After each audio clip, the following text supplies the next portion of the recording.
Sir, कभी-कभी मुझे लगता है कि ये संघर्ष, स्ट्रगल कभी खत्म नहीं होगा। हम लक्ष्मीकांत पढ़ते हैं, बेयर एक्ट रटते हैं, लेकिन जब मैं दिल्ली या पुडुचेरी की खबरों को देखती हूँ, वहाँ उपराज्यपाल, लेफ्टिनेंट गवर्नर और मुख्यमंत्री के बीच की खींचतान देखती हूँ, तो संविधान के शब्द धुंधले होने लगते हैं। सर, क्या वाकई एक स्टूडेंट के लिए इन सूखी धाराओं को समझना इतना ज़रूरी है? क्या ये सिर्फ एक एग्ज़ाम है या इससे बढ़कर कुछ और? राधिका, अपनी आंखों में देखो। ये थकान नहीं, ये तुम्हारे सपनों की कीमत है जो तुम चुका रही हो। और रही बात इन सूखी धाराओं की, तो याद रखना राधिका, संविधान सिर्फ कागज का पुलिंदा नहीं है, ये इस देश की आत्मा है।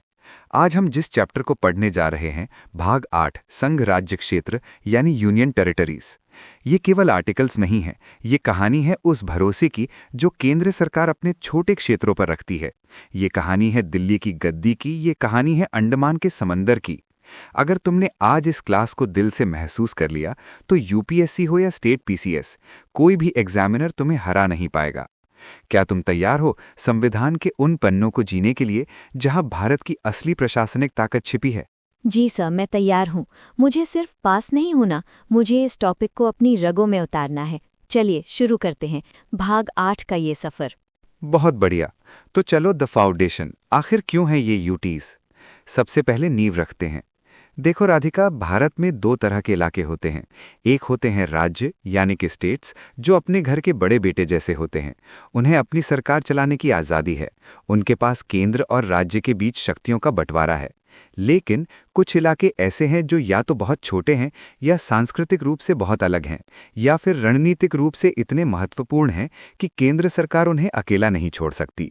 इन्हें हम कहते हैं संघ राज्य क्षेत्र यानी यूनियन टेरिटरीज। सर, इसका मतलब ये हुआ कि राज्य अगर अडल्ट बच्चे हैं जो अपना घर खुद चलाते हैं, तो यूनियन टेरिटरीज वो छोटे बच्चे हैं जिनकी देखभाल सीधे माता पिता यानी केंद्र सरकार करती है। बिल्कुल सटीक उदाहरण राधिका, यही है इसका सार।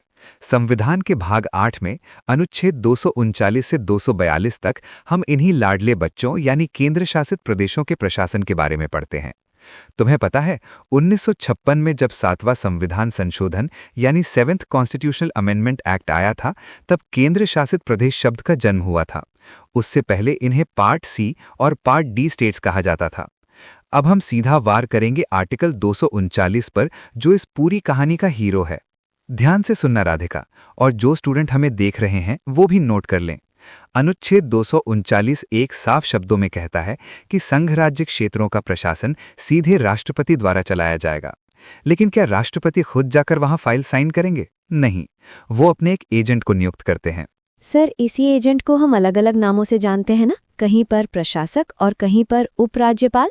बिल्कुल सही, यही वो पॉइंट है जहां से एग्जामिनर तुम्हें फंसाता है।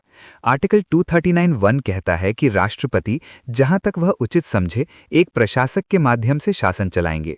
अब देखो, दिल्ली, पुडुचेरी, अंडमान निकोबार, जम्मू और कश्मीर और लद्दाख, इन 5 जगहों पर इसे उपराज्यपाल कहा जाता है, जबकि चंडीगढ़, दादरा और नगर हवेली और दमन और दीव और लक्षद्वीप में इसे सिर्फ प्रशासक कहा जाता है। राधिका, यहाँ एक बहुत गहरा सवाल बनता है जो यूपीएससी ने भी टच किया है। क्या सवाल सर? सवाल ये है कि क्या किसी राज्य के राज्यपाल को बगल के किसी यूनियन टेरिटरी का प्रशासक बनाया जा सकता है? इसका जवाब आर्टिकल 239(2) में छिपा है। ये कहता है कि राष्ट्रपति किसी राज्य के राज्यपाल को निकटवर्ती संघ राज्य क्षेत्र यानी एडजॉइनिंग यूनियन टेरिटरी का प्रशासक नियुक्त कर सकते हैं। और जब वो राज्यपाल उस यूटी के प्रशासक के रूप में कार्य करेगा, तो वो अपने राज्य की मंत्रिपरिषद की सलाह मानने के लिए बाध्य नहीं होगा, वो स्वतंत्र रूप से कार्य करेगा। ओह, मतलब जब वो पंजाब के राज्यपाल हैं तो वो मंत्री की सुनेंगे, लेकिन जैसे ही वो चंडीगढ़ के प्रशासक की कुर्सी पर बैठेंगे, वो बॉस बन जाएंगे। ये तो बहुत पावरफुल है सर। हाँ, लेकिन असली ड्रामा तो अब शुरू होगा। अनुच्छेद 239(a)। राधिका, संसद के पास ये शक्ति है कि वो कुछ संघ राज्य क्षेत्रों के लिए एक स्थानीय विधानमंडल या मंत्रिपरिषद या दोनों का निर्माण कर सकती है। इसे 14वें संविधान संशोधन अधिनियम 1962 द्वारा जोड़ा गया था। इसी के तहत पुडुचेरी को अपनी विधानसभा मिली। मतलब वो केंद्र शासित भी है, लेकिन वहाँ चुनाव भी होते हैं और मुख्यमंत्री भी बनते हैं। सर, यहीं पर मुझे हमेशा कंफ्यूजन होता है। अगर पुडुचेरी और दिल्ली दोनों के पास विधानसभा है, तो क्या दोनों की शक्तियां समान हैं? मैंने सुना है दिल्ली का मामला कुछ ज्यादा ही पेचीदा है। तुमने नब्ज पकड़ ली राधिका। यही वो जगह है जहां से यूपीएससी और आरपीएससी बार बार सवाल दागते हैं। अब जो हम डिस्कस करने वाले हैं ये इस चैप्टर का क्लाइमैक्स है, अनुच्छेद 239 AA यानी दिल्ली के लिए विशेष उपबंध। साल था 1991। संसद ने 69वां संविधान संशोधन अधिनियम 1991 पास किया। इसने दिल्ली का नक्शा और नसीब दोनों बदल दिया। दिल्ली को राष्ट्रीय राजधानी क्षेत्र दिल्ली यानी एनसीटी दिल्ली का दर्जा मिला। आर्टिकल 239 AA के तहत दिल्ली में विधानसभा बनाई गई। लेकिन राधिका, यहाँ एक कैच है।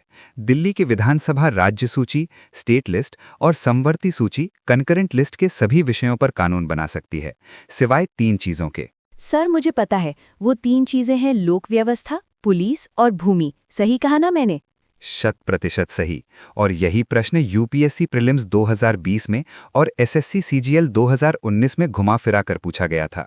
दिल्ली सरकार स्कूल बना सकती है, बिजली दे सकती है, पानी दे सकती है, लेकिन दिल्ली की पुलिस उनके हाथ में नहीं है। वो सीधे केंद्र यानी होम मिनिस्ट्री के पास है। इसी वजह से तुम अक्सर न्यूज में देखती हो कि दिल्ली के सीएम और एलजी के बीच में तू मैं होती रहती है। आर्टिकल 239 AA साफ कहता है कि मंत्री परिषद की सलाह एलजी के लिए होगी, लेकिन अगर किसी मुद्दे पर एलजी और मंत्रियों में मतभेद हो जाए तो एलजी उस मामले को राष्ट्रपति के पास भेज देंगे और जो राष्ट्रपति कहेंगे वही होगा।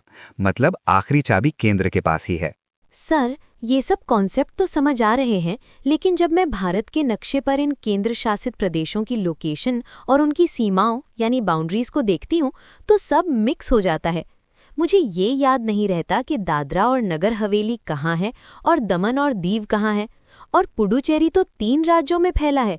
इसे विजुअलाइज कैसे करूं? यही समस्या तो हर स्टूडेंट की है राधिका, और इसका इलाज किताबों में नहीं, विजन में है। तुमने टेस्टक्यू ऐप चेक किया या नहीं? देखो, रटने से काम नहीं चलेगा। टेस्टक्यू ऐप पर हमने विशेष तौर पर भारत का भूगोल यानी इंडियन ज्योग्राफी का एक सिनेमैटिक कोर्स लॉन्च किया है। वो कोई साधारण कोर्स नहीं है।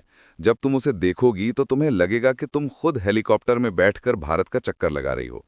पुडुचेरी के माहे, यनम और कराईकल को जब तुम उस कोर्स में 3D मैप पर देखोगी तो वो छवि तुम्हारे दिमाग में हमेशा के लिए छप जाएगी। अरे हाँ सर, मैंने सुना है उसमें 350 से भी ज्यादा टेस्ट बिल्कुल फ्री हैं। बिल्कुल, और सबसे बड़ी बात, ये पूरा कोर्स एनसीईआरटी आधारित है और नाम मात्र के शुल्क में है। ये समझ लो कि एक पिज्जा की कीमत से भी कम में तुम्हें पूरे भारत का भूगोल तुम्हारी आंखों के सामने जीवित हो जाएगा। भूगोल को रटना बंद करो, उसे जीना शुरू करो। आज ही टेस्टक्यू ऐप डाउनलोड करना और वो सिनेमैटिक कोर्स ज्वाइन करना। उसके बाद नक्शे से डर नहीं, प्यार हो जाएगा। और हाँ, कूपन कोड वगैरह की जरूरत नहीं है। प्राइस पहले ही इतनी कम है कि हर गरीब से गरीब बच्चा भी अफोर्ड कर सके। थैंक यू सर, मैं आज ही वो कोर्स लूंगी। अब वापस आते हैं संविधान पर। सर, दिल्ली और पुडुचेरी में तो विधानसभा है, लेकिन बाकी यूटीज का क्या, जैसे अंडमान या लक्षद्वीप? वहां अगर कोई नियम बदलना हो तो? बहुत ही गहरा प्रश्न है। इसके लिए हमें जाना होगा अनुच्छेद 240 पर। यह आर्टिकल राष्ट्रपति को सुप्रीम पावर देता है। राष्ट्रपति अंडमान निकोबार, लक्षद्वीप, दादरा और नगर हवेली और दमन दीव और लद्दाख के लिए शांति, प्रगति और अच्छे शासन के लिए नियम बना सकते हैं। और मजे की बात सुनो राधिका, राष्ट्रपति द्वारा बनाया गया ये नियम संसद के कानून जैसा ही ताकतवर होता है। ये संसद के किसी भी कानून को उस यूटी में लागू होने से रोक भी सकता है या बदल भी सकता है। मतलब इन इलाकों में राष्ट्रपति के साइन ही संसद है। गजब। हाँ, अब चलते हैं न्यायपालिका की तरफ। अनुच्छेद 241 ये कहता है कि संसद कानून बनाकर किसी संघ राज्य क्षेत्र के लिए एक उच्च न्यायालय का गठन कर सकती है। अब तुम मुझे बताओ राधिका, भारत का वो कौन सा एकमात्र संघ राज्य क्षेत्र है जिसका अपना खुद का स्वतंत्र हाईकोर्ट है? सर, ये तो दिल्ली है। दिल्ली हाईकोर्ट की स्थापना 1966 में हुई थी। बाकी सब किसी न किसी राज्य के हाईकोर्ट के अंडर आते हैं। शाबाश। आरपीएससी आरएएस 2018 और यूपीपीएससी 2019 में ये प्रश्न सीधे पूछा गया था। जैसे अंडमान निकोबार कलकत्ता हाईकोर्ट के अधिकार क्षेत्र में आता है, लक्षद्वीप केरल हाईकोर्ट के और चंडीगढ़ पंजाब हरियाणा हाईकोर्ट के। अनुच्छेद 242 की चिंता मत करना, वो कुर्ग से संबंधित था जिसे 1956 में ही निरस्त कर दिया गया था। तो मुख्य लड़ाई 239 से 241 के बीच ही है। राधिका, हमने थ्योरी पढ़ ली, कॉन्सेप्ट समझ लिया, लेकिन अब वक्त है चक्रव्यूह भेदने का। मैं तुमसे पिछले 5-6 सालों में अलग अलग आयोगों द्वारा पूछे गए सवाल पूछूंगा। ये एक रैपिड फायर राउंड होगा। जो स्टूडेंट वीडियो देख रहे हैं वो भी राधिका से पहले कमेंट बॉक्स में जवाब दें। क्या तुम तैयार हो? सर, डर लग रहा है, लेकिन मैं तैयार हूँ। आने दीजिए सवाल। पहला सवाल यूपीएससी सीएससी प्रीलिम्स 2018 से भारत के संविधान का कौन सा अनुच्छेद दिल्ली को विशेष दर्जा प्रदान करता है? ऑप्शन है 239A, 239AA, 239AB या 240। सर ये तो हमने अभी डिस्कस किया। इसका जवाब है आर्टिकल 239AA और ये 69 संशोधन से आया था। बिल्कुल सही। अगला सवाल एमपीपीएससी 2020 से केंद्र शासित प्रदेशों के प्रशासक की नियुक्ति कौन करता है? प्रधानमंत्री, गृहमंत्री, राष्ट्रपति या संसद? सर ये तो बेसिक है।